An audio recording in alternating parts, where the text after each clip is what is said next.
Alors pendant que la France est occupée avec Michel Barnier, Gabriel Attal, Emmanuel Macron, etc., eh bien il se passe d'autres choses ailleurs, en France bien sûr, et là on va aller en Bretagne. Écoutez bien, 54 maires des Côtes-d'Armor de toute tendance politique sont en conflit actuellement avec l'État.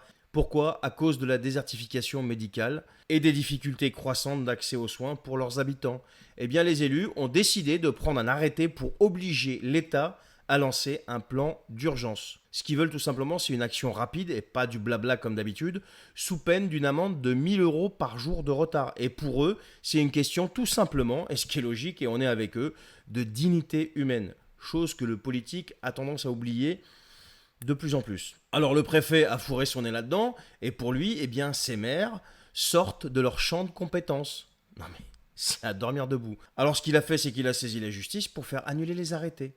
Et donc là, on a le tribunal administratif qui est saisi, le tribunal de Rennes, et il a commencé à examiner les dossiers, et sa décision finale va être rendue là sous peu. Mais en attendant, le mouvement fait des émules, et notamment à Digne-les-Bains, rappelez-vous, avec cette histoire d'urgence. Et du coup, il y a d'autres communes qui ont pris des arrêtés similaires, ce qui renforce les maires des Côtes-d'Armor, parce qu'ils restent mobilisés, et ils n'ont pas peur du tout de ce que pourrait dire la justice. Ils ont même prévu de mettre en place des cahiers de doléances pour recueillir les revendications de la population. Alors ça tombe bien parce que Michel Barnier, le nouveau Premier ministre, lors de sa passation de pouvoir avec Gabriel Attal, il a dit qu'il fallait écouter le peuple.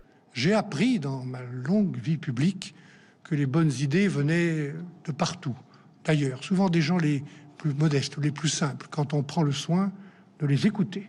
Donc là, il y a un cahier de doléances qui va lui parvenir certainement. On verra s'il écoute ou pas. Allez, salut!